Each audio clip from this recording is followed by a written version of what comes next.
And welcome in, everyone. Welcome to another edition, another episode. Thursday, for once, August 20th, to the Dynasty Force Podcast, talking 2020 season redraft rankings. Here with my loyal and always telling and always hot takey co-host, Billy Briz at Getting Bills on Twitter. How you doing, buddy? I'm doing pretty good, man. Just getting settled into the school year over here for me. So, school year start begins the fantasy start of the season. So I'm glad to be sitting here talking to you, hashing out some fantasy rankings because I got a lot of drafts upcoming week. So this is a great little topic of conversation today. I'm very excited. Oh yeah, definitely. I actually just started my first redraft league. To today did we start? No, we started last night. I have the 7th pick. It's a 14-man league. It's a little deeper. Super flex, 3 wide receivers, half point premium for tight ends, and I believe it's plus 0.2 for a rushing first down. So, some interesting scoring settings. I'm 4 rounds in. I have Clyde Edwards-Helaire. I have who's my second round pick? George Kittle, which I thought in the half point tight end premium was a steal in the second round. Third round, I took Drew Brees, and then fourth round, I just took David Montgomery because after David Montgomery, the running backs just were complete trash. So I could not wait any longer, sadly. But I like the way it's piecing together, especially for a 14-team league. Yeah, I mean, like, when does your first draft start? I have a best ball type of tournament. You know how like the FFPC drafts are set up? Yeah. I'm doing For one of everyone them. that doesn't know really quickly how FFPC drafts are set up, essentially, you do the draft, you can't trade after the draft, and the team that scores the most points during the season is the first seed, second most, second seed, and on throughout. So it's not like playing the week to week matchup. Yeah, so there's a website called underdogfantasy.com, and it's much more of a cleaner site. So me and my co owner are gonna definitely hash out some leagues over there, start getting a feel out for those leagues because it's very interesting. Low risk high reward type of league. So definitely a type of year that I want to get into that because FFPC doesn't seem like the type of league I want to do this year with the whole entire coronavirus situation. But not to get too deep into that, I feel like we got a lot of names to talk about today. We definitely do. Really quick, we're gonna try and touch on some injury news, slash training camp hype because there's been a lot recently. It's hard with one podcast a week to necessarily cover it all and then cover the important things. So we're just gonna hop right into it. I'm just going to very quickly set up the little screen share here so that I can show everyone else what we're looking at right here on rotoworld.com. We're just going to go right down the list. Kendrick Bourne, apparently the Niners' most consistent receiver, but then, you see here 12 minutes before they were talking up Brandon Ayuk. So I'm not, necessarily focusing on either of them. Colby Parkinson, not worried. Des Bryant is not going to sign with the Baltimore Ravens, it seems, but I feel like Des is kind of, washed at this point anyway. Richie James likely will not be ready, or no, for surely won't be ready for week 1. Pete Carroll talking about Philip Dorsett, nothing big. Deebo Samuel, Kyle Shanahan said he was hopeful that Deebo will play week 1, but he was not counting on it. So, yeah. Raquel Armstead, he's playing. Sammy Watkins hasn't practiced in several days due to a groin injury. Billy, Does this move the needle a bit more from McCole Hardman for you? Actually, no, because I don't know if this is in the Roto blurb section, but McCole Hardman, I saw on Twitter, was getting a lot of reps as the punt returner, and that's something that early on in the offseason that they said they wanted him to do less of, because you don't want to put one of your star product wide receivers on punt returns and raise the potential risk for injury. But I really don't know what to think of the wide receiver 2 situation. Currently, I would say it does hinder my Sammy Watkins late round appeal, because I stack Sammy Watkins and Demarcus Robinson in my Dynasty league. So I'm definitely a little bit concerned about that one. Definitely. Well, I mean, we're still about a month away from football, so can't really say like he will not be playing or will be playing. Just gonna have to kind of wait and see with guys like that. We're gonna click right here to go to the next page. Jalen Hurd, torn ACL. We saw that news over the past week. Really a shame about this kid, because he, from his college tape, he looks really great. Was primed to be the slot receiver here in San Francisco this year, and injuries hurt. So another hit on the San Francisco wide receiver group. Like I said, in that redraft league, I took George Kittle in the second round, and I was very happy to do so. Not necessarily more so because of Jalen Hurd, but with Debo getting hurt, with Jalen Hurd getting hurt, with Richie James, like I said, unlikely to be there for week 1.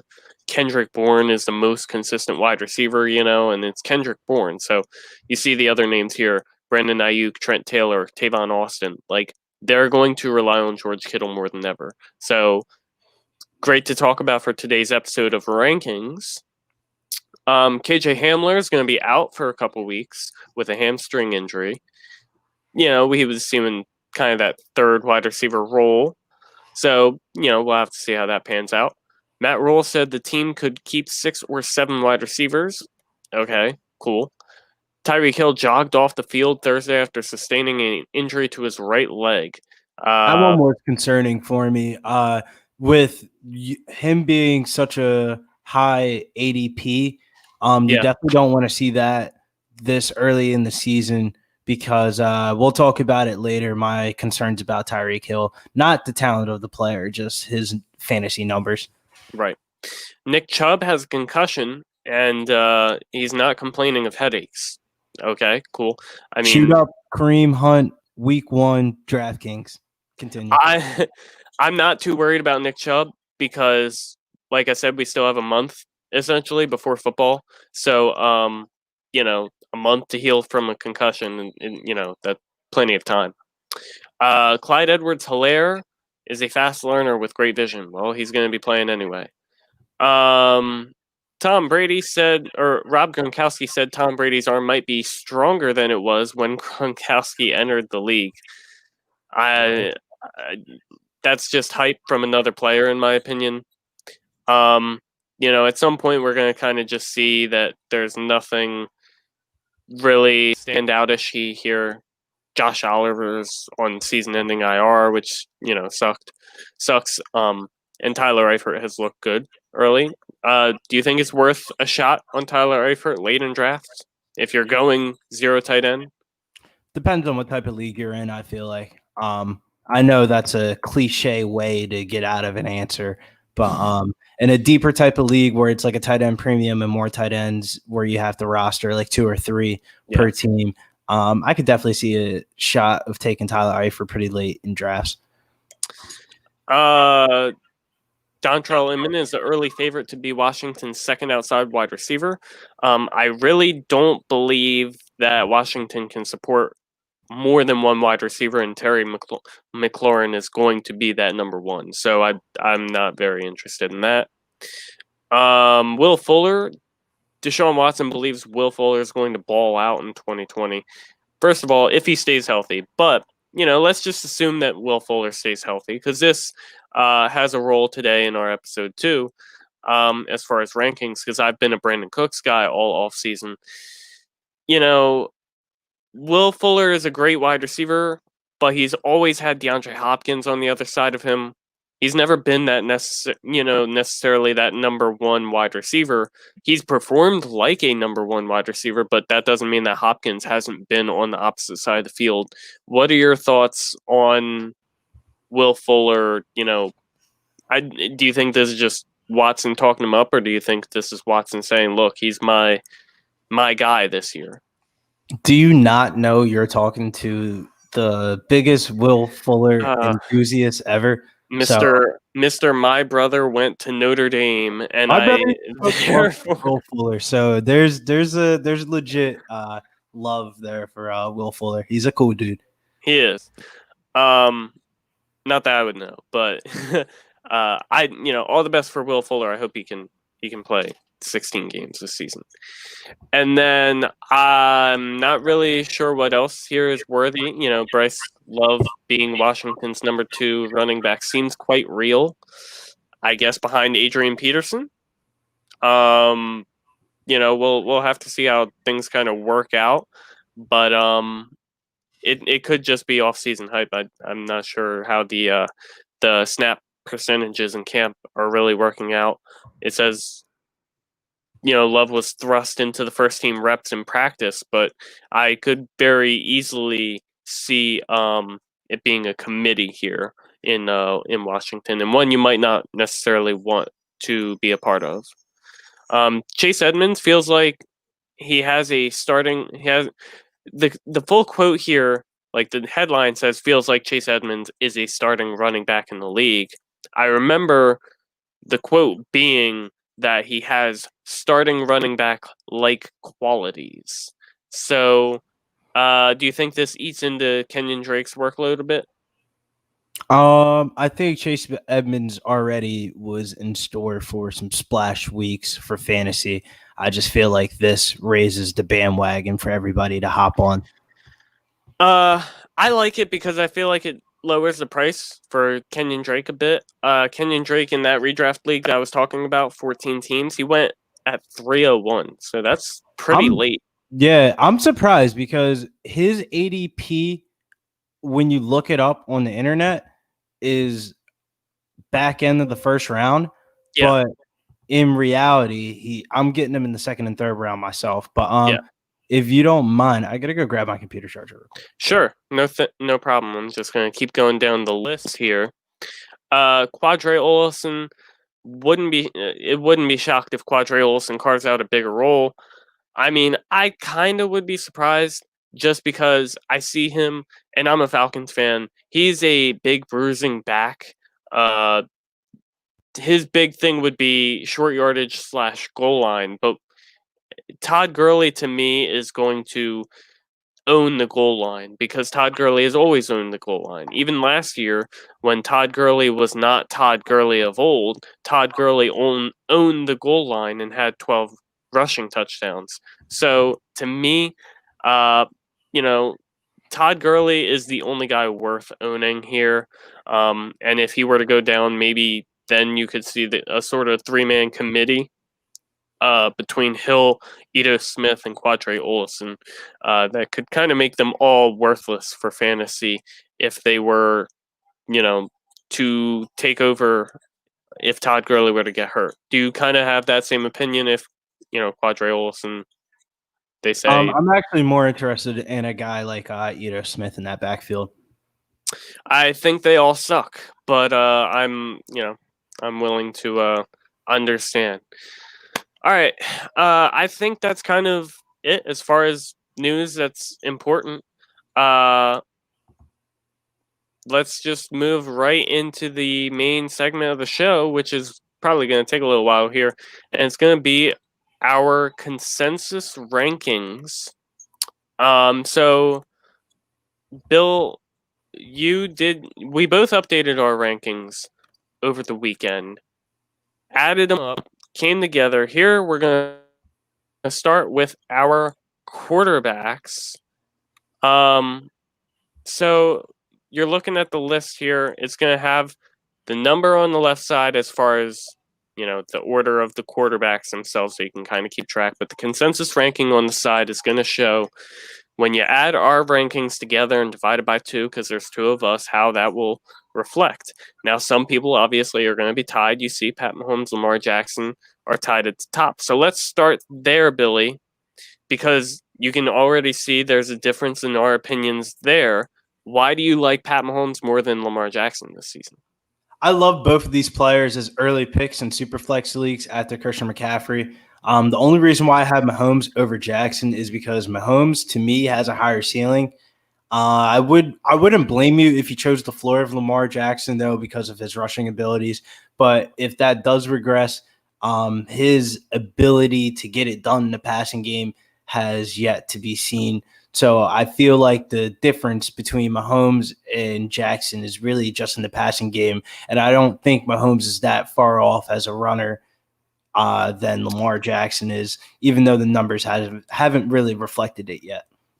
Yeah, for me, like you said, picking between these guys, you can't go wrong, honestly. Like, if I do have Lamar at number 1 and Mahomes at number 2, but like you said, the ceiling for Pat Mahomes is so much higher than the ceiling for Lamar Jackson. I mean, at least for this season. Long term, if Lamar Jackson were to become a great passer, then his ceiling would obviously get better than Pat Mahomes, because you add that in with rushing, the consistent rushing that Lamar will offer.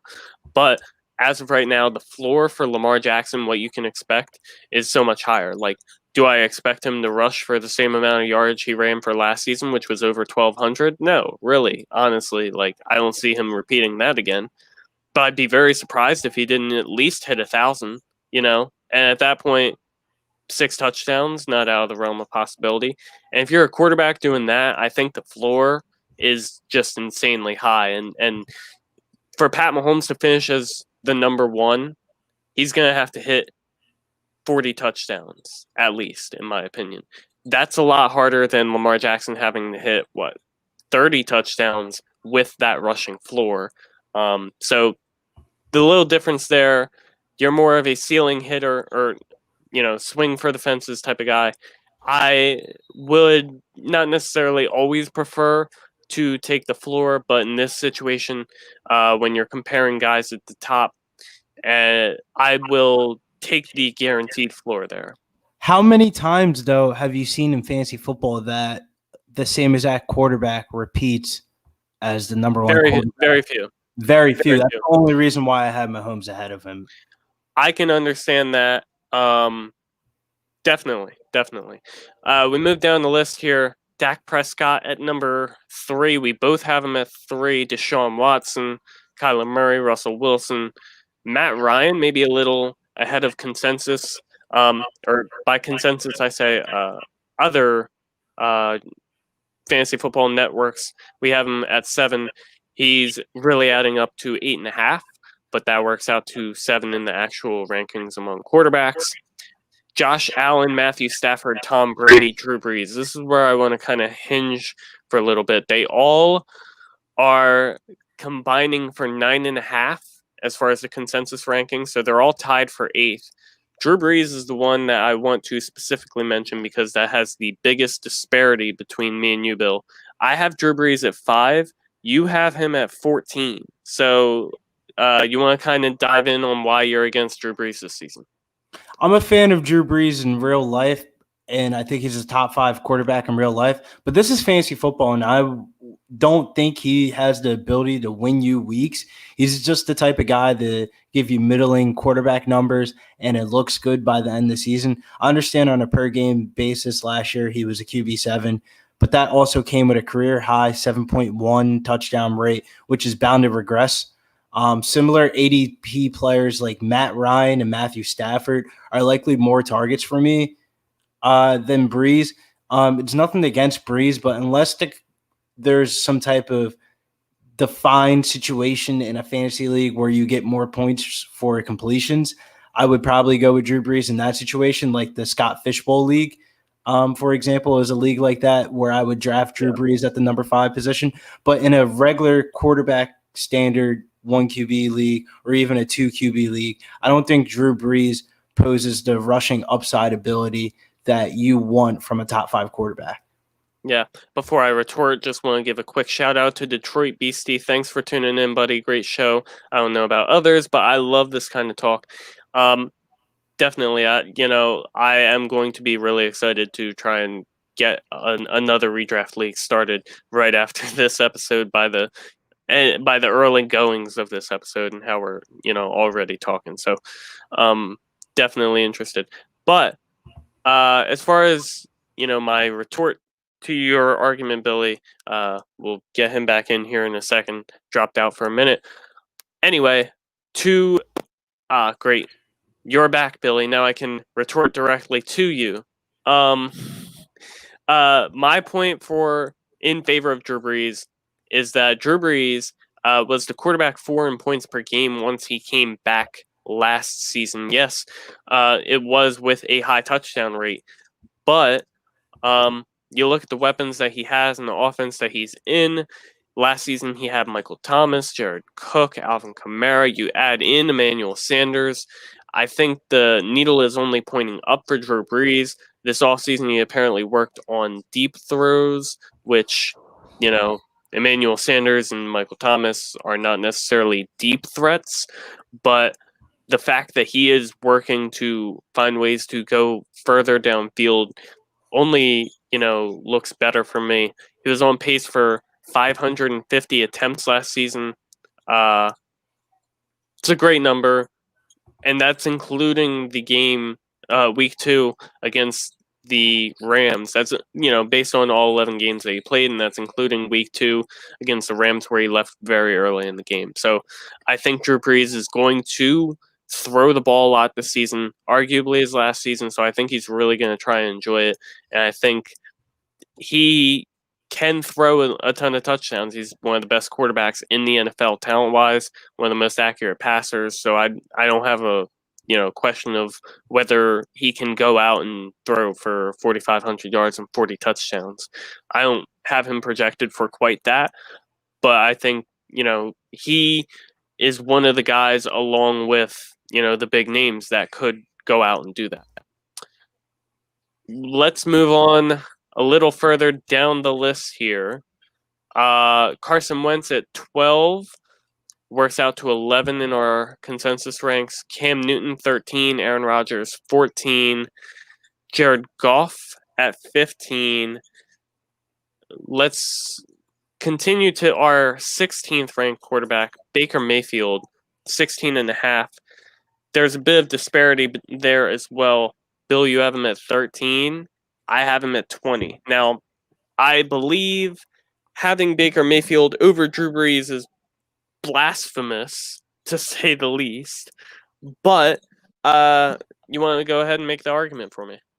Yeah, no doubt. Baker Mayfield, literally, we always talk about post-hype sleeper in fantasy football. Yep. He's literally the definition of a quarterback post-hype sleeper. He disappointed so many fantasy owners last year with the inflated ADP, and now his ADP is basically 17th quarterback off the board. I will take advantage of this market misprice. No way he should be going in the same tier as Ben Roethlisberger and Daniel Jones.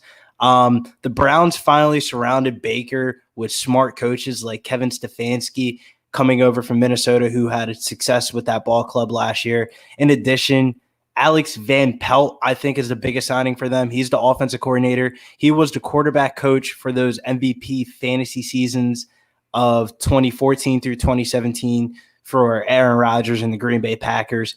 For a team surrounded by Odell, Jarvis, Hooper, Chubb, and Hunt, instead of betting on one of them, I'd rather get the cheapest piece of this offense, because if all of them do succeed, it will all come from the hands of Baker Mayfield. The Browns will only go as far as Baker Mayfield will take them this year, and I think the Browns can be a sneaky wild card team this year, and I think Baker regresses back to the mean, and he shows people why his ADP was so high last year. I think this is a very mispriced ADP market right now for quarterbacks, and I feel like Baker, if he does have a good season, he'll be back in that quarterback 8 through 9 range, right around where Josh Allen is at. So I'm just going to try to get ahead of the curve early with Baker. I can respect that. My thoughts on Baker is that Kevin Stefanski coming in, I think he's really going to try to turn this offense into what Minnesota was last year. And Kirk Cousins, for example, last year for the Minnesota Vikings was a great quarterback. His efficiency was great. I believe he was in the mid 60s as far as completion percentage, and his touchdown rate was pretty healthy at around 5. I don't have the number directly in front of me, but um, you watched Minnesota Vikings games, they didn't ask a lot of Kirk Cousins, but when they put the ball in his hands, he was a good quarterback. But then you notice that it doesn't necessarily translate to fantasy success. Kirk Cousins was kind of, middling around the 12 to 16 range each and every single week. It's just because the team was so run heavy that it allowed for Kirk Cousins to become a more efficient passer than he had ever been before. But Kirk Cousins was passing the ball way less. And I think the Browns are going to transform their offense into that to try and run the ball. They've talked about this offseason having Chubb and Hunt average 15 attempts a game on the ground. Like, that's taking a lot of attempts away from Baker Mayfield. So if that happens, that could really hinder his fantasy success.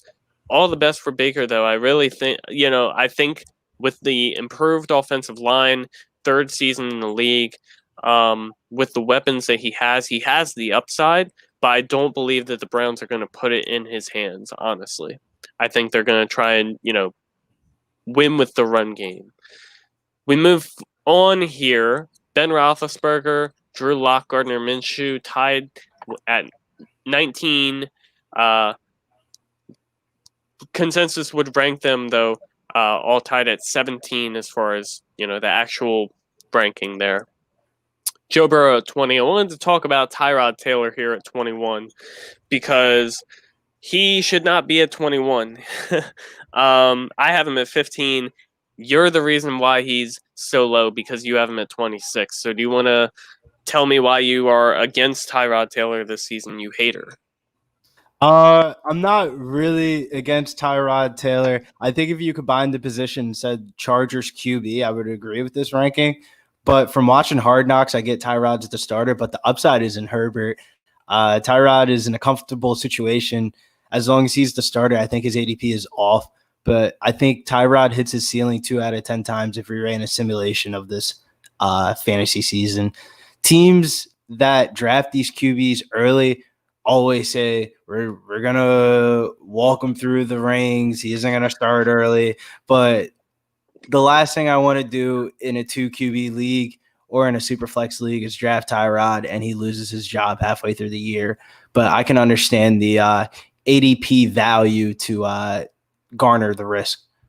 The reason that I have made the argument for Tyrod is that even though he's not a good quarterback in real life, he is a good fantasy quarterback, and he always has been, even when he hasn't been a good quarterback. For the Cleveland Browns, yes, it was only 2 weeks that he was really the starter, but over those first 2 weeks in 2018, he was the quarterback 8.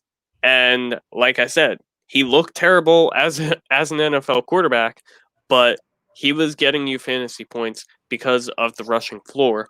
I don't think 15's out of, like having him way too high or anything of that nature. I understand the point that the upside is with Herbert, but you look at Pat Mahomes, a guy where all the upside seemed to be with him, and then Alex Smith came out and lit things up in a way that people didn't really expect, and the Chiefs didn't have to play Mahomes at all that season. And with the way that Anthony Lynn loves Tyrod Taylor, I'm going to trust that connection.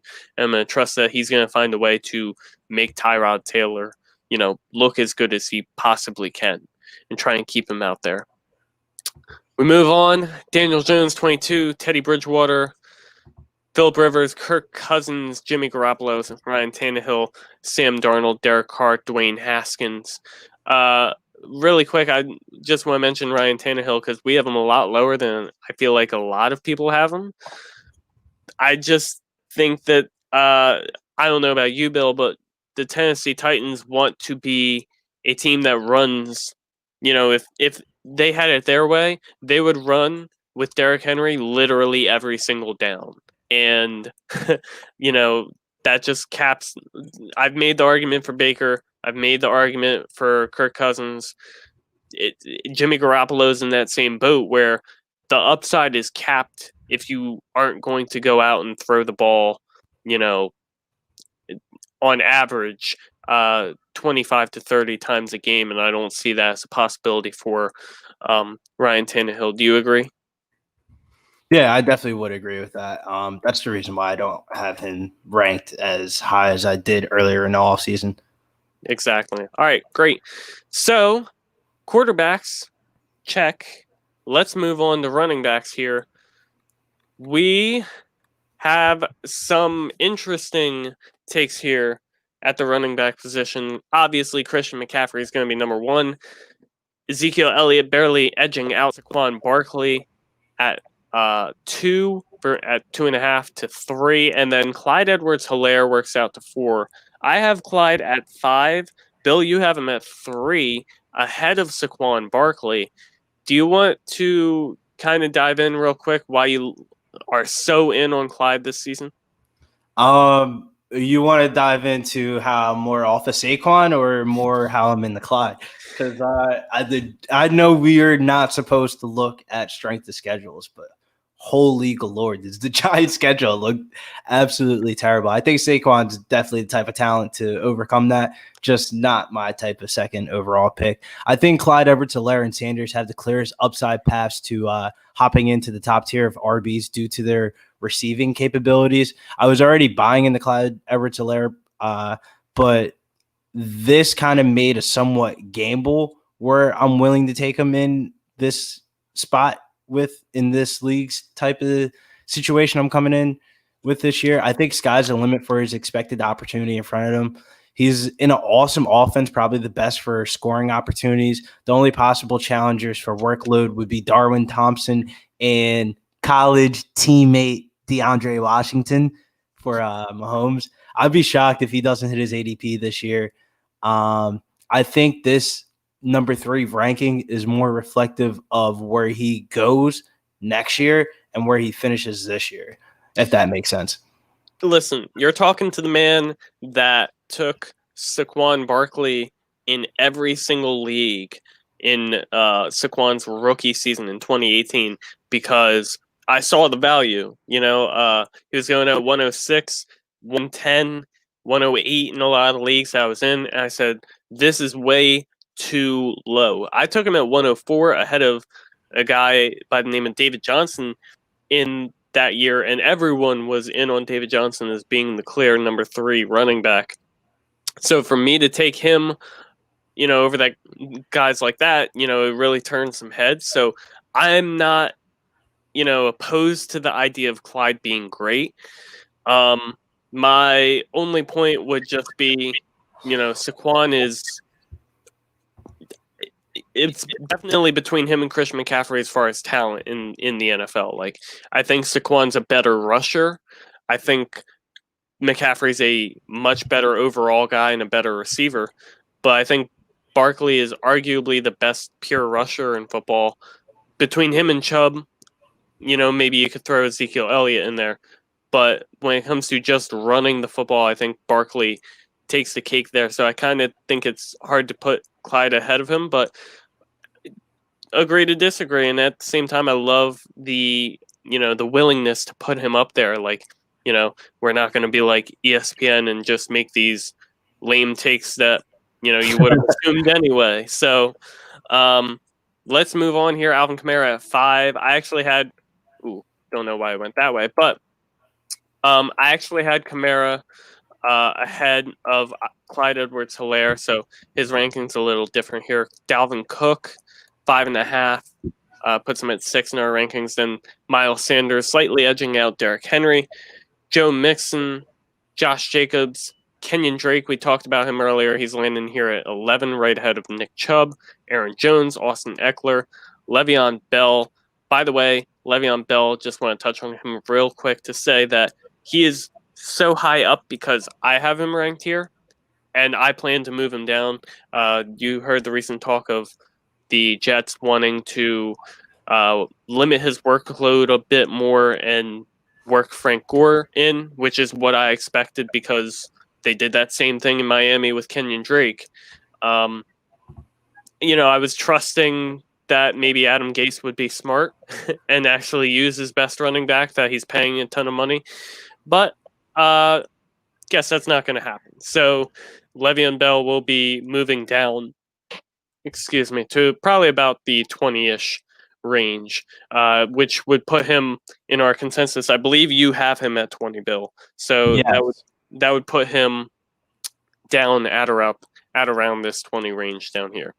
Chris Carson at 16, Cam Akers at 17. I believe Cam Akers is a bit higher in our consensus ranks than ADP, so he is someone that, we would say go out and draft some target. Todd Gurley at 18. Bill, you have him at 13. I have him at 24.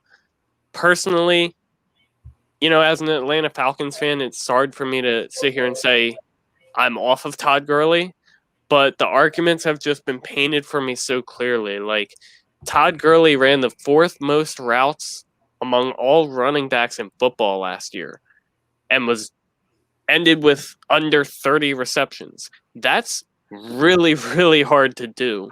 And that's Todd Gurley we're talking about, a guy who over the past few seasons has dominated in the reception totals.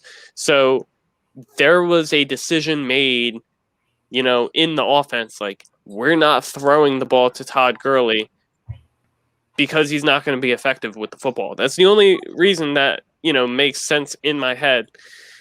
So that tells me that Todd Gurley has just fallen off a little bit. And the offense, he scored 12 touchdowns last season. I don't see him scoring 12 rushing touchdowns with Atlanta.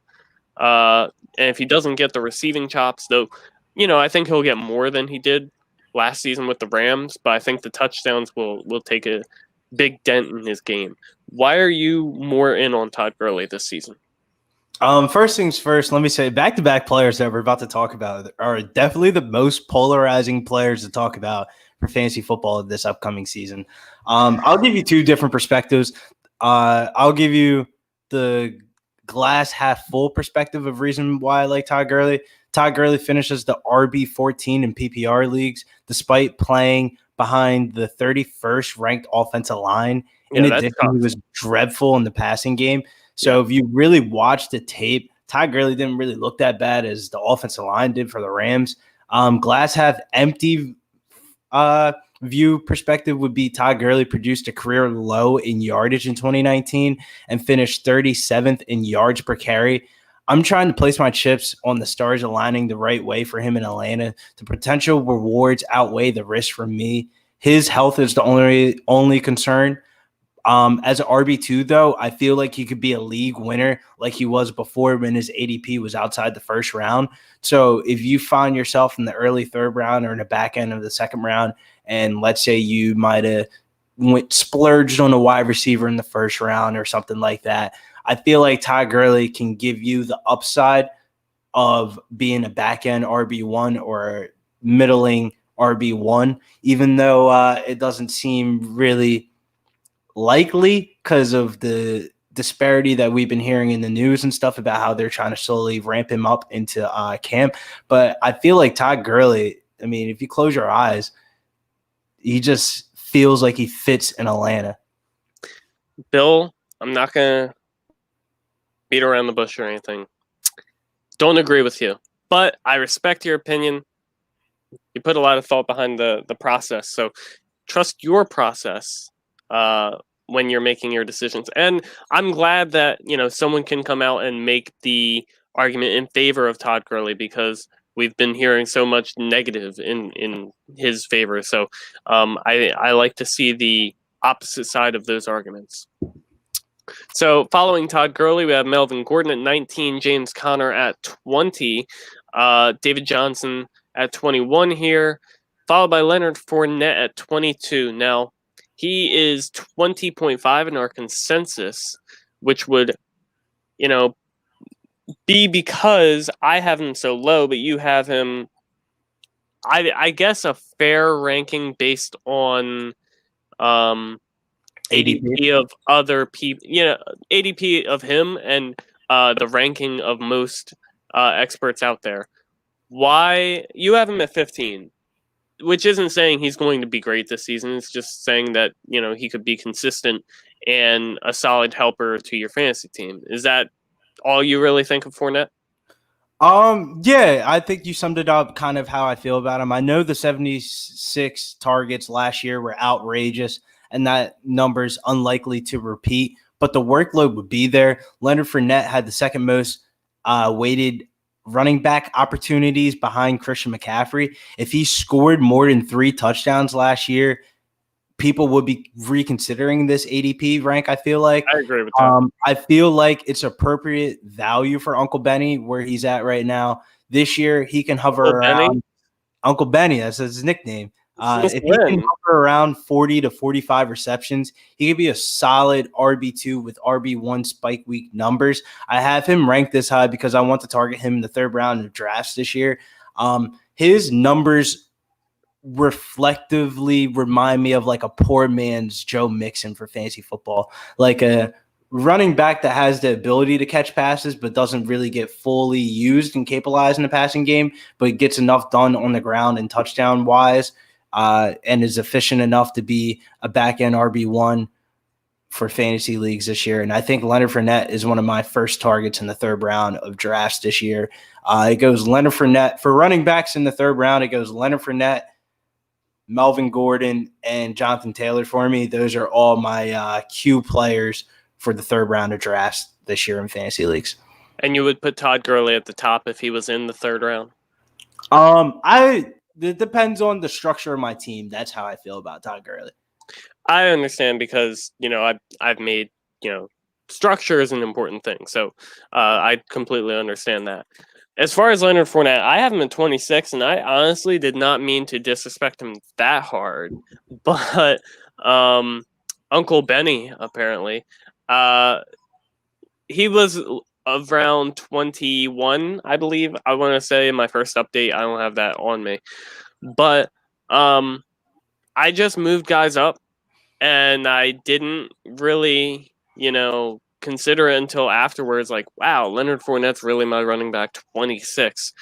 But I'm kind of off on Fournette this season. I just think that this is a team that is going to be airing it out all the time because their defense is terrible, and they're not going to be able to establish the run, which Fournette will be a horse on the ground. He'll get a large majority of Jacksonville's work on the ground, but like I said, it's hard to establish the run when you have a bad defense, and I think Jacksonville has the worst defense in football. Now something we didn't go over, they signed Timmy Jernigan, which I think Timmy Jernigan's actually a pretty solid defensive tackle, and that was a huge hole in their defense, so that helps minorly because they have so many other holes. But because of that, I think it helps Fournette a little bit, maybe like a spot, if that. But as far as Fournette, like I said, I think the passing work comes down a lot as long as Chris Thompson is healthy. We've talked about this before, but Chris Thompson is a guy for me where I'm happy taking the shot on him really, really late in drafts because if it's a PPR league, I think he'll be a solid, 8 to 12 points a week. And if you're getting that with your very last pick, in COVID season, that could end up being really helpful for you. I just think that they're going to prefer Thompson in the passing game, and, with the inability to establish the run with a bad defense and the need to pass the ball more because you have a bad defense. I think as you said with Todd Gurley, I think the stars kind of align in a negative fashion for Leonard Fournette. Definitely see the touchdown percentage regressing back to the normal for him. He had 3 on 265. Second most weighted opportunities to Christian McCaffrey. 265 attempts last year turned into 3 touchdowns. I will guarantee you that won't happen again. But with the workload in the passing game decreasing a lot, in my opinion, unless Chris Thompson gets hurt, obviously. but we can't predict when he will get hurt. Even though it's likely he will get hurt, we can't predict when. So because of that, I'm not going to try to predict when. I'll just be, buying Fournette if he does. Moving on here, David Montgomery and Jonathan Taylor. I want your opinion really quick on this one. They're both at 22.5 in our consensus, combined rankings. You said Jonathan Taylor was your third round target. I think his upside is so much higher than David Montgomery's. But David Montgomery has that solidified, he's guaranteed for probably 250 carries, maybe even, 30 to 40 receptions, somewhere in that range. So depending on team makeup, is that kind of where you're going here with this? Not really. I feel like Jonathan Taylor's the clear-headed pick of David Montgomery, but David Montgomery has definitely been moving up a lot for me this year. But I'm telling you, man, a homework assignment that I want you to do is look at the Bears, the Bears playoff schedule, and then let me know how you feel about David Montgomery. I'm assuming it's bad. No, it's really, really good, and you're going to end up really liking David Montgomery. Well, thanks for telling me that, because as I said earlier, I took him in the 4th round of this league because he was the last okay-ish running back remaining. So I appreciate that. I appreciate the hype. If you can get to the playoffs, I'm telling you right now, I'll get to the playoffs. David Montgomery isn't a workhorse back. He will be the little edge that you need for the playoffs. I'm telling you, look at that playoff schedule. Raheem Mostert at 25. I loved Raheem Mostert. If anyone's been following for a while, they know I loved Raheem Mostert. I've kind of backed off of him a little bit because Jerick McKinnon. And that is so painful to say because he was this close. We're probably a few weeks away from our My Guys episode, but he was this close to being a My Guy because of his price, because of the fact that I really believe he can take over in that offense. I have him ranked at 23 now because I think Jerick McKinnon is more of a threat than I initially thought. And because of that, I just see if it's a 3-headed monster instead of a 2-headed monster, then this offense changes a lot for me. And I think McKinnon has that upside to kind of take over from there. He was originally, paid a ton of money to be the guy. So if he, is the guy he was signed to be, it could happen. Mark Ingram, 26, DeAndre Swift, Devin Singletary, Kareem Hunt, James White, Ronald Jones, J.K. Dobbins, Matt Breida, Jordan Howard, Antonio Gibson way down here. We have him at 38 in our consensus ranks. 35 overall running back. Let's talk about, where is he? He should be around here somewhere. Damian Harris, running back 47. He is 46 in our consensus ranks. New England Patriots running back core is questionable to say the least. Sony Michel is questionable for week 1. Lamar Miller was put on the pup as soon as he was signed. Then you have Rex Burkhead. We had James White higher up on the list. I think we both had him at 30. But Damian Harris could be stepping into an opportunity here. What do you think is kind of a realistic outcome for him in 2020?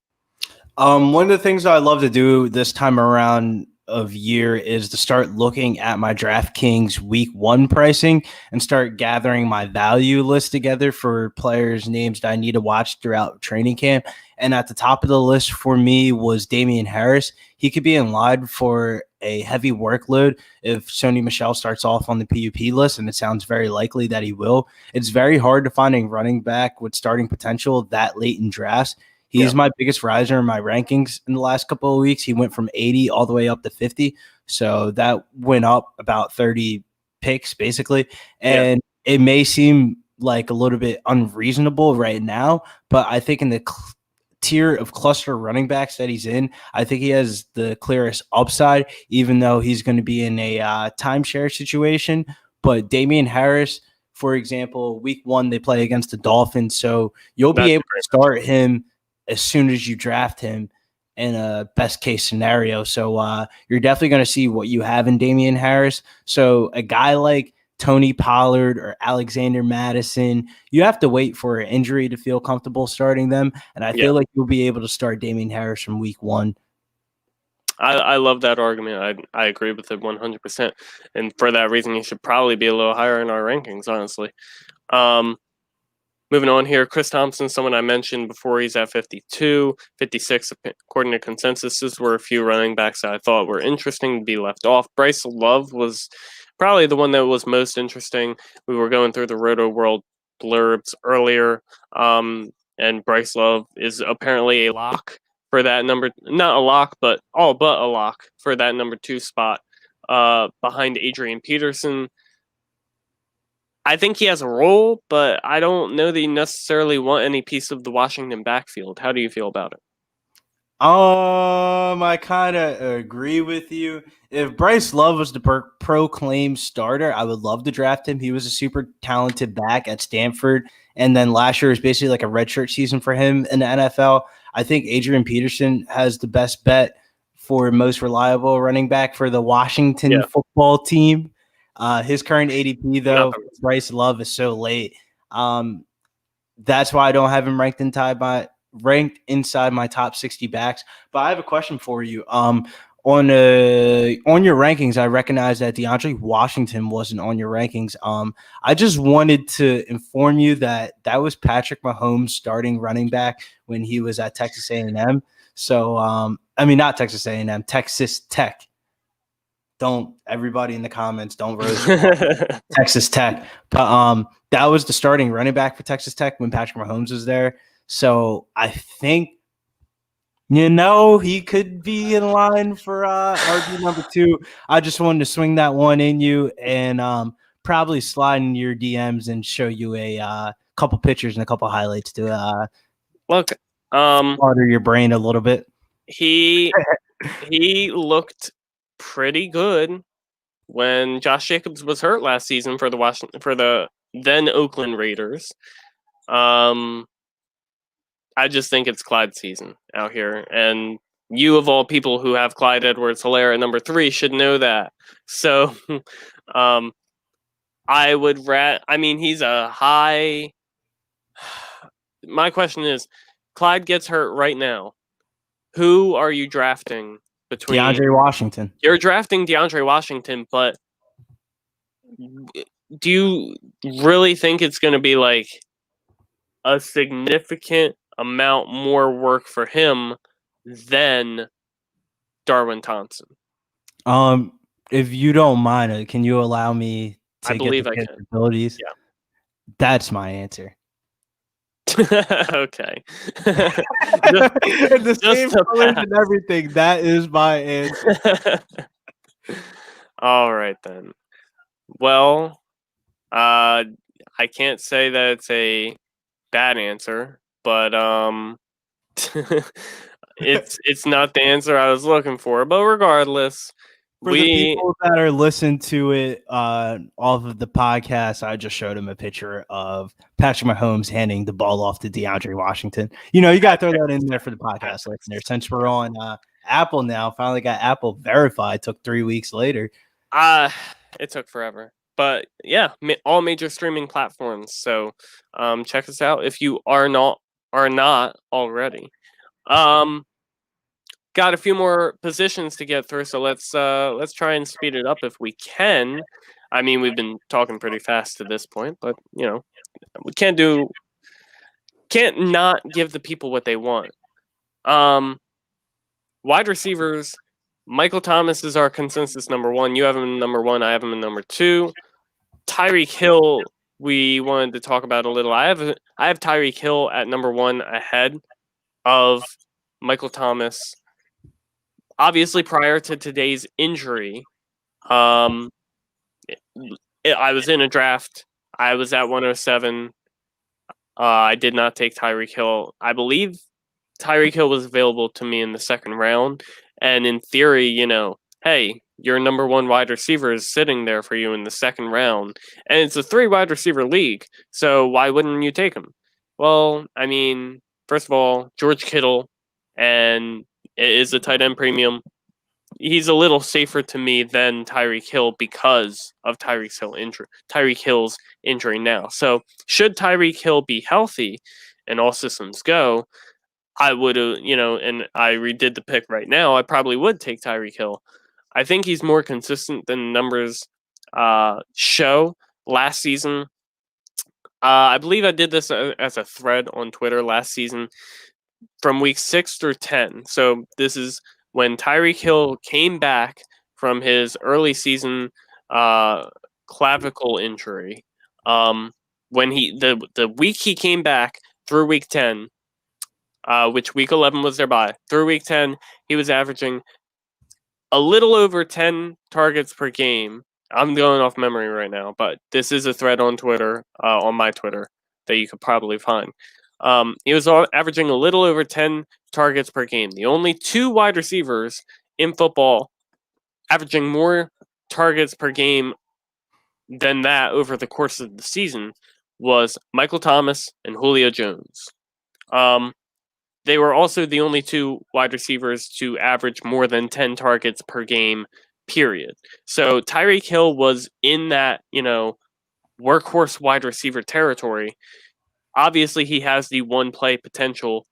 But in those weeks, in weeks 6 through 10, Tyreek Hill in full point PPR was the wide receiver 1. And then sadly, week 11, his bye, week 12, he came back against the Chargers, pulled his hamstring very early in the game, left, came back the next week. Weeks 13 through 17, I looked at his targets per game. He averaged 6.5. I think it was a 3.8 target per game drop. And you're not just going to stop throwing the ball to Tyreek Hill unless you are planning to, give him a bit of a break because of his injury. He had the hamstring injury and they needed him for the playoffs. So while he's on the field, yes, he's a big help being on the field, just him being there, period. But to overuse him would be risking his hamstring and risking your team's success in the playoffs, in my opinion. So that was my sort of thought process as to why they were using Tyreek Hill less during that time. I think if he's healthy, fingers crossed, that he, this was a minor injury and that he's fine. He'll see more. He probably won't see 10 targets per game, but I wouldn't be surprised if he's seeing around 9. And you give Tyreek Hill 9 targets per game, you work him in with a Andy Reid game strategy, I think his upside is higher than any wide receiver in the league. You have Tyreek Hill at 4, so you're not off of him. But what are your thoughts on, him being, obviously he has the upside week in, week out. We've seen it before. But what do you think as far as, Tyreek Hill being the guy? I think some of the things that you said in that summed it up perfectly. I think Tyreek Hill is the fastest player in the league who can help you win fantasy weeks, but his number 1 wide receiver rank for you, I would highly disagree. He's been a wide receiver 2 or better in just 44% of his career games compared to a guy like Julio Jones, who posted wide receiver number 1 numbers in 42% of his games. Hill averaged 7.4 targets per game last year and only reached double-digit targets in 2 games last year. In comparison, Davante Adams, who has the same ADP, averaged 11 targets per game last year, and Julio saw 10 targets per game in 7. I mean, Julio saw 10 targets in 7 out of 15 games last year. I just feel like Tyreek Hill, in the ADP of where he's at, I'm more slighted to go with guys like Davante Adams. I think Tyreek Hill is more of a daily fantasy player for me rather than my first round or early second round pick. But I don't deny his capabilities of being or finishing at the number 1 wide receiver position because I have him ranked a tad bit higher in dynasty leagues. But this is redraft, so until he proves to me that he can get more than 2 games of double-digit targets, I really don't want to draft him over a guy like Davante Adams or Julio. So I understand that completely. I want to make one final quick argument. Wide receivers that are consistent, you can find off the waiver wire pretty easily, but you tend not to be able to find wide receivers off the waiver wire who can have those week winning performances. And for me, like the guys like Tyreek Hill, I mean AJ Brown was kind of the outlier for last season, but in most cases it's hard to just mid-season, because it takes talent to do that. So I think it's kind of hard to just say like, hey, here's this guy just sitting on the waiver wire and he's going to win me my week, or he has the potential to win me my week. Like Devontae Parker, for example, was the big-time wide receiver pickup last season. What, did he have one top 5 performance? I just feel like Tyreek Hill and that upside, it's hard to come by at the wide receiver position, and so I value that a little bit more, if that makes sense. Yeah, I can definitely understand that. Moving on here, at the wide receiver position, Devontae Adams at 3, Julio Jones at 4, DJ Moore at 5. Consensus rank is 6. I have him at 5. You have him at 7. That's a big disparity in where most experts have him. So we both love him this season. I think the argument has been there before. Do you want to kind of lay out the argument pretty quickly? Yeah, I'm glad that Are you good? Yeah, I'm glad that we're both on the same bandwagon here, because when I was on the last podcast for the Fantasy Forecast Network, we were talking about DJ Moore, and Blair and Trey seemed like so shocked that I had DJ Moore as my number 4 dynasty wide receiver, and basically I would draft him at number 5, like you have him ranked for redraft leagues, because the number 7 is just basically reflective of ADP more than anything. But I love DJ Moore. Don't take my number 7 rank as a disrespect. He finished top 10 in targets, receptions, receiving yards, despite having Kyle Allen as a starting quarterback for 12 out of 15 games last year. Moore will benefit from a restructured offense and a horrible defense. I think Teddy Bridgewater is more than capable of elevating DJ Moore among the Michael Thomas was the number 1 wide receiver in fantasy football in weeks that Teddy Bridgewater started last season. Yes, that's exactly what I was talking about. Teddy Bridgewater is more capable of elevating DJ Moore among one of the league leaders in yards after catch, and you can expect a Michael Thomas-like season, because Teddy Bridgewater likes to tend to lock in on one target throughout the game, and they kind of line that person up all over the formations and stuff like that. So it kind of get disguised as not being thrown to one person. And I think that role fits perfectly for my DJ Moore playing that Michael Thomas role. Yeah, it fits the narrative of the 3rd-year breakout as well, which has been a narrative for a long time. He's about a 3rd, 4th round pick right now in the league that I'm in right now. He's still on the board, and according to Sleeper ADP, fingers crossed. If you're in my league, don't watch this or listen anymore. But he should make it back to me, in theory, back in the 5th round. And I'm praying that he does, because if he does, I will snatch him up quicker than, and he'll be my wide receiver 1 at that point, and I'm completely comfortable with that, with the team makeup that I have to this point. So, it's sort of calling your shot, because he hasn't been a top 5 wide receiver before, but at the same time, we see the upside, and it's just, right there in front of us. It's a talented wide receiver that is going to have an insane amount of opportunity this season. Chris Godwin at 6, DeAndre Hopkins at 7. Bill, I just wanted to quickly mention DeAndre Hopkins, because you've been saying so far this offseason that DeAndre Hopkins is not on your board at all, yet you have him ranked as a top 5 wide receiver. I mean, dude, DeAndre Hopkins is not on my board at all, because as him ranked as the top 5 wide receiver for me, basically, when I get into the 2nd round, his name pops up, obviously, because of the tier rankings and all that, and I'm drafting Travis Kelce over DeAndre Hopkins every time. I understand that. I will.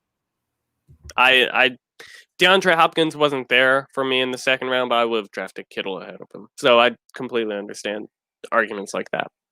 Kenny Galladay 8, Amari Cooper at 9. By the way, both of those guys are in the third round. I want to say third round, fourth round, maybe even.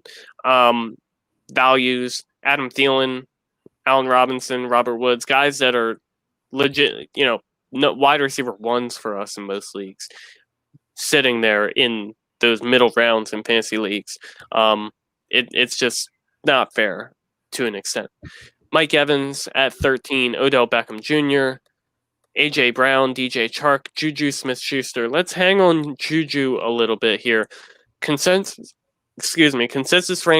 rank has him at 18. He is our wide receiver 17 according to the actual rank. Bill, you have him at 12. I have him at 24. For me personally, it's not that I don't think that Juju can do it. It's that I haven't seen him play without Antonio Brown, with a healthy Ben Roethlisberger. And if you noticed, we had Ben at 16. I think you had him a little higher and I had him a little lower. It's not that I'm doubting Ben. It's that I think the Pittsburgh offense will not have to do nearly as much anymore, because this Pittsburgh Steelers defense is elite again. Like the earlier, the early 2010s where they had Troy Polamalu and they had James Harrison. They had all the playmakers. Now they have Minkah Fitzpatrick. They have Devin Bush. They have Cameron Hayward on the defensive line. Joe Hayden playing it up in the cornerback group. This offense will not need to be as high-powered as they have been in recent history. Not saying Ben still can't support a wide receiver one, but the risk is there for Juju. And even you, who has him at 12, I think you can't necessarily deny that. The risk is the only reason that he's kind of dropped for me. He definitely has the upside, but when you put him among names like, DJ Chark, for example, I think Jacksonville's going to throw the ball, upwards of close to 600 times this season because their defense is that bad.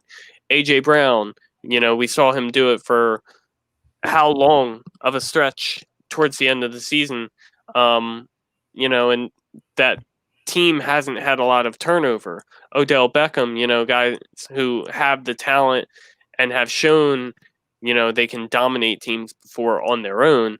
So do you want to kind of dive in real quick on why you're huge on Juju this season? I wouldn't say that I'm huge on Juju. I would just feel like that I'm buying for his ADP price right now. With the emergence of Deontay Johnson and draft pick Chase Claypool from Notre Dame, wheels up for Juju Smith-Schuster in 2020. The Steelers' offense only scored 10 touchdowns last year, but all three wide receivers finished in the top 40 for fantasy points. Pittsburgh's offense with Big Ben averaged 2.7 touchdowns per game for 2 years, with 70% of those touchdowns coming through the air.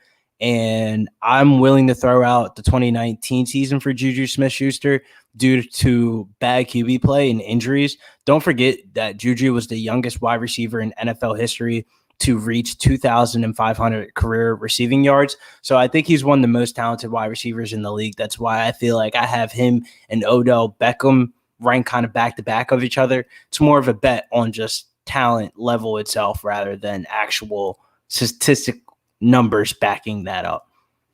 I understand that, and we've been there with players before. People would be in my DMs asking me last season, hey, should I play Juju or some kind of low end no name guy? And I was like, honestly, I hate to say this, but the quarterback play is so terrible for Pittsburgh. That offense is so bad. You should play the low end no name guy. And they were like, oh, how dare you? How are you going to say that about Juju? And I'm like, it's nothing against the player at all. It's just last season was basically a lost season for him because the team lost Ben and they didn't have a replacement for him. So Ben will be back this season. Hopefully he'll be healthy in his normal, Ben Roethlisberger self, but remains to be seen. And like I said, there's risk and you're making that bet. I completely respect that. Calvin Ridley at 18, T.Y. Hilton, Tyler Lockett, Terry McLaurin, Cortland Sutton, Cooper Kupp. Cooper Kupp being this low is interesting because a lot of people have him a lot higher. I think we would both kind of be in the in the same boat of more concern because the Rams are switching to 12 personnel and Cooper Kupp will not be able to be a slot wide receiver, and the slot wide receiver is the one who gets the touchdowns for the Rams, and Cooper Kupp is not, a great outside wide receiver. Does that sum that up pretty quickly for you? Yes. All right, great. Tyler Boyd at 24, AJ Green at 25, two Cincinnati wide receivers back-to-back. AJ Green, his hamstring injury, which we didn't see on the Roto World, but to my knowledge is accurate. If AJ Green were healthy, I think I would take Green ahead of Boyd for the upside. Do you agree? No. Boyd has that floor. I'd rather have AJ Green because I've seen him be a wide receiver 1 in fantasy football leagues many, many times again.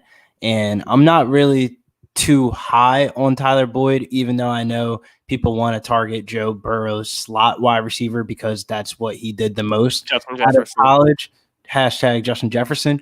But I think people forget that I don't want to jack up his name, but their other wide receiver that played Jamar on Chase. Yeah, Jamar Chase. I can't even say Jamar Chase. There you way go. better player, way better stats. If they both came out in the same draft class, I feel like Justin Jefferson would be a whole entire round or two later than what he got drafted at. Jamar Chase is a top 5 pick next year in the actual NFL draft. Yeah. So, yeah, exactly. Brandon Cooks at 26. We were going to talk about him, but I don't necessarily want to hover on him because he's going to have to, he's got more risk now with this Deshaun Watson hyping up Will Fuller talk because, I don't want to necessarily listen because I feel like if Deshaun Watson had the mic for 10 hours, he would say all of his players on his offense are going to be great and they're all going to ball out this season. But him specifically name dropping Will Fuller worries me a little bit. And Brandon Cooks is another guy where I was all in this offseason. Like he was going to be my guy. Raheem Mostert, Brandon Cooks, two guys who have very recently fallen apart a bit for me. Rob, can I steer you the right direction of coach speak and roto blurbs? I feel like people often label Brandon Cooks as an injury risk, but shockingly entering his 7th season this year, he's only missed 6 games. 4th NFL team. He's only missed 6 games, like you said. Cooks has finished as a wide receiver 13, 15, 10, and 13, with 3 of those seasons being on different teams. Regardless of the system, he's able to put up low-end wide receiver 1 or high-end wide receiver 2 numbers. With Hopkins out and Watson being an elite option at the quarterback position, I wouldn't be too shocked if he can put up some very nice fancy numbers in 2020. And I feel like both of our rankings are ahead of ADP, but yours is more reflective of where he can finish at the end of season, which is ranked number 21. And I can definitely see that by the end of the year, as you compile all the stats, he finishes as the number 21 wide receiver.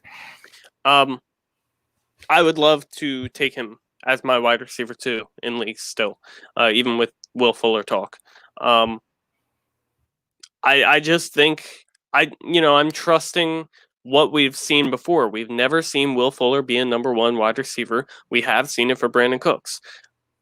And we've seen Brandon Cooks succeed in different offenses. I looked more into it. Brandon Cooks' opportunities last season went down a ton. His targets went down a ton, and it makes sense, right? Like Brandon Cooks, Cooper Kupp and Robert Woods don't need a big depth of target number. Brandon Cooks was the downfield target, But as you mentioned earlier, the Rams had the 31st offensive line in football last season, according to Pro Football Focus. And if the offensive line is not holding up for Jared Goff, who is not a quarterback who can create time for his wide receivers, he's not going to be able to target Brandon Cooks downfield, who needs time to develop his routes. So obviously, if the offensive line is bad, the downfield threats like Brandon Cooks are going to suffer.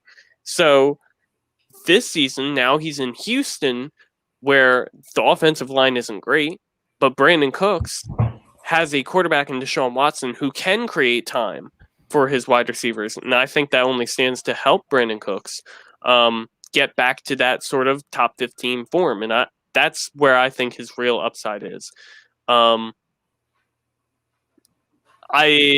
understand Will Fuller could be important to the team. I think Brandon Cooks is the real number one, honestly. Try and get through this as quick as possible. Keenan Allen, 27. Hollywood Brown, DK Metcalf. A little low for both of us, but I mean, it's just hard to rely on the number 2 in a low volume passing offense. Stephon Diggs. Keenan Allen or DK Metcalf? Well, DK Metcalf because Keenan Allen's the number 1. I thought you were. We'll save that for the My Guys episode. Interesting. Hollywood Brown. Well, yeah, definitely. I'm not surprised by that one, by the way you've talked him up so much. Stephon Diggs at 30, Michael Gallup, 31, Devontae Parker, Marvin Jones, Jarvis Landry, Jamison Crowder, Julian Edelman, Will Fuller down there at 37, then followed by Emmanuel Sanders at 38. I want to touch on Emmanuel Sanders because there is a huge disparity in our rankings. I have him at 27, and you have him at 50. So, as far as Emmanuel Sanders, I don't think he has the upside to be a number 1 wide receiver.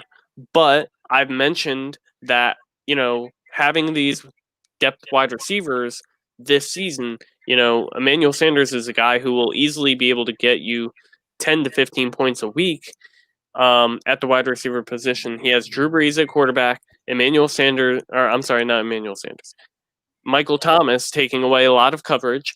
Jared Cook is a downfield threat. I think Emmanuel Sanders, who is still a very, very talented wide receiver, is stepping into a clear number 2 wide receiver role with the most accurate quarterback in NFL history. He's still a very talented wide receiver. He's a top 20 guy. And like I said, the role is going to be there. I don't see how he doesn't get at least 100 targets.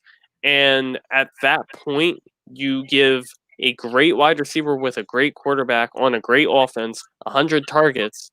I'm willing to buy that. His ADP is around this. I believe it was wide receiver 42 from what I checked yesterday, or something like that. But currently ranked 38 in our consensus rankings. You have him absurdly low, Bill.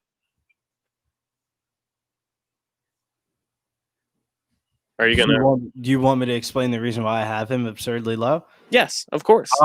My concern with Emmanuel Sanders is that he's the number 4 target option for Drew Brees. He's not behind Jared Cook. As you could tell, I have Drew Brees pretty not low in my rankings, but low enough in my rankings where I don't want his 4th or 3rd target on the team. Thomas and Kamara are ultra consistent, and I feel like those are the real target hogs in the offense. I feel like Kamara is more viewed, even though he's a running back, he should be viewed more as a wide receiver in that offense, I feel like. And then Jared Cook flashes from week to week, basically being the number 3 wide receiver. I think Sanders' upside is 70 catches for 800 yards and 5 touchdowns.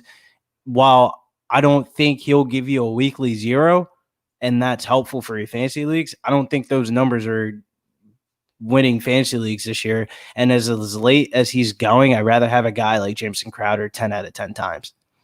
I understand that in a sense. I think the upside is a little higher for for Emmanuel Sanders because of the offense, but and because of the talent. I think Emmanuel Sanders is a more talented wide receiver and has a better quarterback.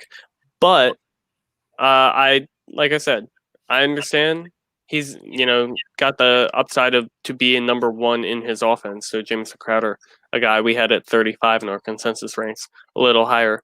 Deshaun Jackson at 39, Christian Kirk at 40, followed by Darius Slayton, N'Keal Harry, Deontay Johnson, Henry Ruggs, CeeDee Lamb, Preston Williams, Alan Lazard, Golden Tate, John Brown, Jerry Jeudy, Brandon Ayuk, Sterling Shepard, Larry Fitzgerald, Justin Jefferson, Michael Pittman, Randall Cobb. Stretching this episode out a little bit more, so let's rush through these tight ends real quick, and then we can get you all listening out of here to enjoy your night, because it's getting dark. It's a nice, beautiful night so far. Got some NBA basketball to catch up on. So, tight ends real quick. Let me really quick delete this cell, because this one cell is messing me up. All right, now it lines up. George Kittle. Oh my gosh, now I gotta delete this cell. Oh my gosh. George Kittle and Travis Kelce. I have George Kittle at 1 ahead of Travis Kelce. I just think with the injuries that the San Francisco wide receiver core has to this point is going to make them rely on George Kittle a bit more. I completely understand your side of it, Billy, where Travis Kelce has been the tight end 1 4 out of 4 of the past seasons. Yeah, man. I think the positional advantage that Travis Kelce gives you over George Kittle is just enough to boost me Travis Kelce over George Kittle, because over the last 2 seasons with Patrick Mahomes, he's averaged 27.5 PPR points, which would rank him as the number 4 wide receiver throughout those 2 years. So basically drafting Travis Kelce, even though that makes you weaker at the running back and wide receiver position, he's the type of guy that I'm looking to draft over some high ADP wide receivers like DeAndre Hopkins and stuff like that in the second round, because the positional advantage that Travis Kelce gives you. But I can definitely understand the reason why you want to take George Kittle with Deebo Samuels being outside that offense. I feel like George Kittle's target share could definitely go up, but until George Kittle gets it done in the touchdown department, I don't think he has anything on Travis Kelce. I understand that, and the touchdown upside is in favor of Travis Kelce because of the offense. Zach Ertz at number 3, Mark Andrews at number 4, Evan Ingram at number 5, Darren Waller, Tyler Higbee at number 7. Tyler Higbee, not a huge disparity. You have him at 6, I have him at 8. We're kind of getting into that sort of middling tight end range, though, where does it really matter? Are these people really going to help your fantasy team? Tyler Higbee is one of the guys here that definitely could. Do you want to make a quick argument in favor? Yeah, I feel like sometimes in fantasy football, we kind of fall into these narratives that we tend to believe in. And then the part about fantasy football is so unpredictable. And from year to year, you can't really predict who's going to be what on certain teams when team situations are so flipped around. And I feel like the Rams are the definition of this type of situation, where we believe that Cooper Kupp is the red zone target because he's been the red zone target these last couple of years. But Tyler Higbee, even though his snap percentage on the field wasn't there with Gerald Everett on the field, with them running more 2 tight end sets, I always harp about how, being an Eagles fan, I can understand how one tight end can finish in the top 5 of tight ends while they have a back end tight end 1 or 2, basically. And I feel like Tyler Higbee's red zone upside, with him being the most targeted tight end last year in the red zone, that just reverts to a lot of touchdowns. And I feel like Cooper Kupp deficiencies are going to really come in the red zone department, as that will help out Tyler Higbee, especially for tight ends. All you have to do is really score a touchdown and have 40 yards, and you'll finish as a high tight end 1 in that week. Definitely.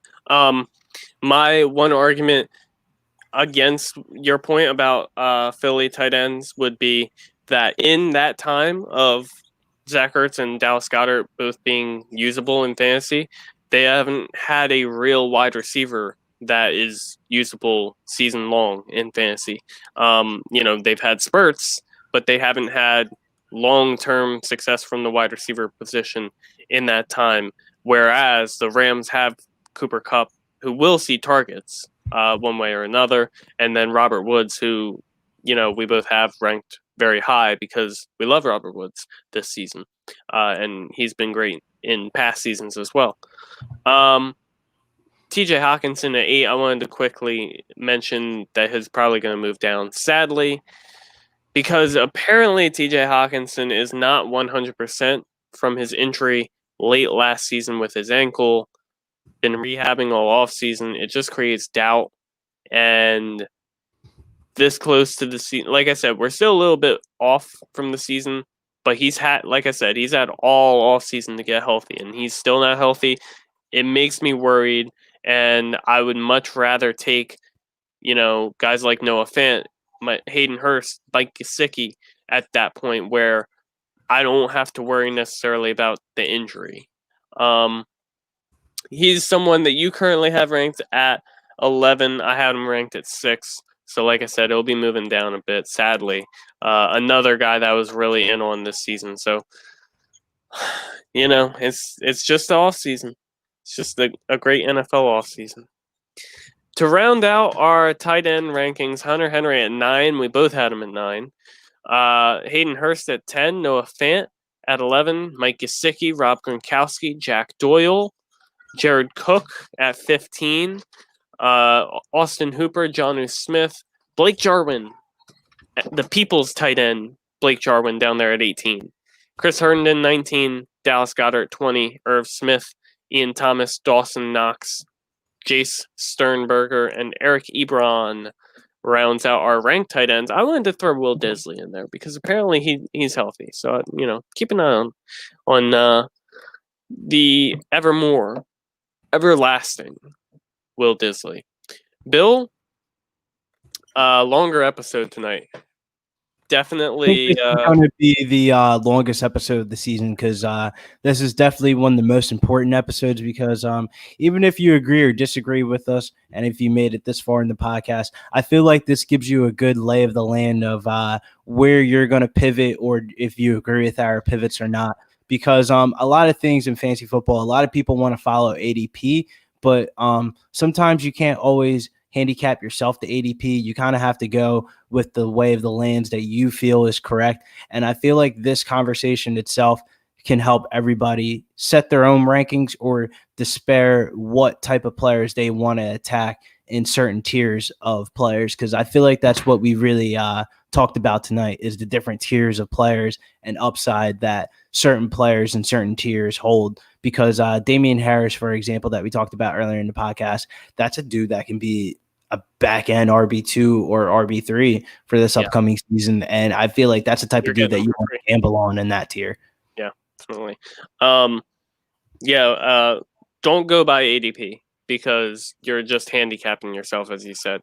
ADP is, fool's gold, I will say. Like, you kind of, oh my God, this guy, he was supposed to go, late in the second, but I ended up getting him, early in the fourth. That's a steal. Like, okay, there was probably a good reason that he fell. And then you're just, like not paying attention to obvious reasons at that point. Take your guys. I preach that forever, not just in dynasty leagues where I have been preaching it for the past, 3 or 4 years to people. But in redraft, take your guys. Like I said early in this podcast, when we were talking about running backs, I bet on Saquon Barkley in 2018, and it paid off for me in spades. And then, there's other situations like last year, I bet on Dalvin Cook, and I took him early in drafts. Man, who are you talking about? Remember in your redraft league, I drafted Damian Williams, and I want to say back-to-back picks and went Damian Williams, Juju Smith-Schuster. Oh yeah, that one was rough. How we made it to the chip, I have no idea. Were those 2 draft picks?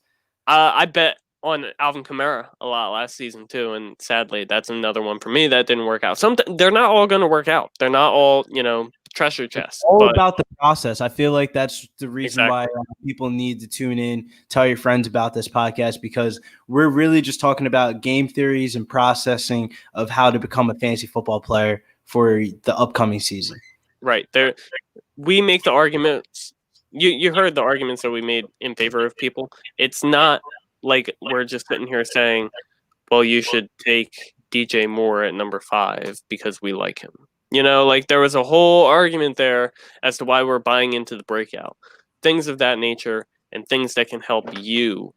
So, Bill, anything you want to say to the people as we sign off an hour and a half in? An hour and a half in. If you're still watching, follow me on Twitter at Getting Bills. This is a very, very interesting weekend. Make sure you're looking out for our UFC Fight Companion that comes out every week, and it's about a panel of me and like 5 other guys.